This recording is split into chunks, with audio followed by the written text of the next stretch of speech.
Tulsa versus Hawaii in the Hawaii Bowl. Marco, who do you like and why? I'm going to take Tulsa plus the points. I think this is going to be a game where both teams are going to go up and down the field. But we talk about motivation so much in these bowl games, and this is a perfect example of one of these early bowls, lesser bowls where, dogs have a tendency to cover more because there's just not as much intensity in these early bowls as you have when you get later when the stakes are higher. So why would the dogs cover? Why would the dogs benefit from a lack of intensity? Lack of intensity, I always say, comes out more on the defensive end of a ball game and effort, and when you're getting points, and if you're the team that, let's face it, when you look, all these teams know that they're what the spread is on the game when these players play. They know they're not supposed to win, so they got a little bit more motivation than the team that's favored. Or is it that I think in the big games, like the BCS games, the dogs have a big advantage because of that we're going to prove them wrong factor. I think it's the other side of the coin when there's a dog in a lesser bowl, which is the favorite takes it for granted. I think it's more than the other team's just so motivated. It's hey, we're supposed to win this game doesn't mean that much anyway. Because actually, if you look at the history, the early bowls are more dogs. The later bowls have a tendency to be more of the favorites until you get to those final couple, like you said, the big BCS bowls where, they are looking at that. You're number one, and I'm number two, but I want to prove that they're wrong. To me, the whole motivation angle brings up one of, I think, the under-discovered tenets of bowl handicapping, which is I like dogs on the money line, and I rarely do that. But I've really seen, and I never like favorites on the money line. I think that there's polarized extreme results. You don't always know who's going to be motivated, but usually one team is, or oftentimes one team is and one team isn't, and it's usually not a tight game and the +4 matters. Mm-hmm. It ends up being the underdog wins by 21 points. The variance from the spread in bowl games is a lot higher than the regular season because motivation is so hard to handicap sometimes by the odds makers or by handicappers. And you're throwing in, you're not dealing with a home field, and the bowls are neutral too, so you don't have an advantage there where you're going on public perception. The odds makers don't have as tight of a line. And I think that it's funny, this is getting kind of statistical. I think they're probably just as good in picking who's going to cover. Like at Team A, in theory, if you're making a true line, Team A is going to cover 50%, Team B is going to cover 50%.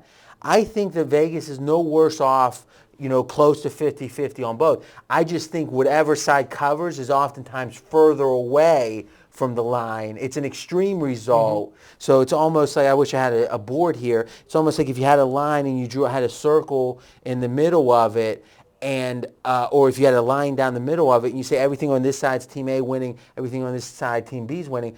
In the regular season, a lot of the dots are going to be clustered right around the point spread, with 50% being on one side, 50 on the other. I think in the bowls, it's probably close to 50-50 on each side, but the dots are way down the line where his team covered by 30 points, right. and which means two things. Play money lines with the dogs often. Don't play money lines with the favorites because you're buying down points that probably won't matter. And don't play teasers because those points mean less. Yeah. Points mean less. And I might do a webcam and really break this down. Actually, I can have some paper and some dots and the whole thing. There you go. All right, so anything else on this game? Now, I'm going to look at this. Hawaii is a good ball club. I mean, they've played well this year. They finished the season on a 9-1 run. Their only loss to Boise, so no shame there. But this is a bowl they're in every year. It's not a great reward, for this Understood. team. That's what you said. We're going to go with the dog here. I think Tulsa's going to be happy to be here. They've got a good offense. This is a lot of points, and this line has come down. The Sharps jumped on this early. This line opened up 13.5, and it's down to 10.5. What's your projection? I've got actually Hawaii winning, but I got it 38-35. Take Tulsa plus the points. Tulsa's covered 8 of 9. Makes you like them, right? I think they're playing well. Hawaii's covered 13 of 16. So both these teams are exceeding expectations this year. And just to be clear, because we talked about this a little earlier with San Diego State playing in their home city, you look at that as a disadvantage, and it's driven by, as you said, motivation is, we're not getting to go anywhere.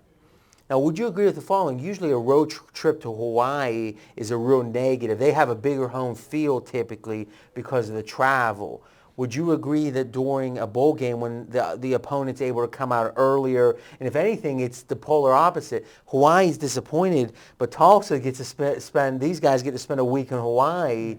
Would you say the home field is lessened because of the fact that they've have enough prep time to get there early, get acclimated to the time zone and the weather and the humidity and all that stuff? I agree with you on all of that. The other point that I'll say, though, on Hawaii, as opposed to the San Diego State game where I talked about, San Diego State doesn't go to a bowl every year, and when they got the bowl and then it ended up being in their home city, it's a disappointment. Hawaii's in this bowl almost every single year.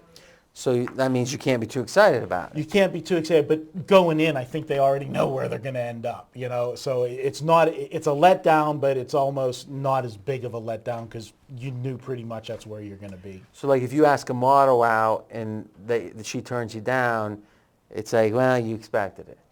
Well, I guess you'd be the one to know. I do travel in the circles of the models. Getting turned down? You know, You're allowed to laugh, Dustin. Don't hold it back. You know, in that one, 50% is not so bad, though. There's no juice. Well, let's just wrap this one up. Merry Christmas, everybody. This one's on Christmas Eve. Marcus, take us out. You've never taken us out before. All right, we'll be back with our next video. We're going to be looking at Christmas Day, and I know that's where I want to be, Detroit City. Little Caesars Bowl. Hey, before you start, Dustin, is he red on camera right now? It's Christmas. Christmas. That's my Christmas face. We'll be back.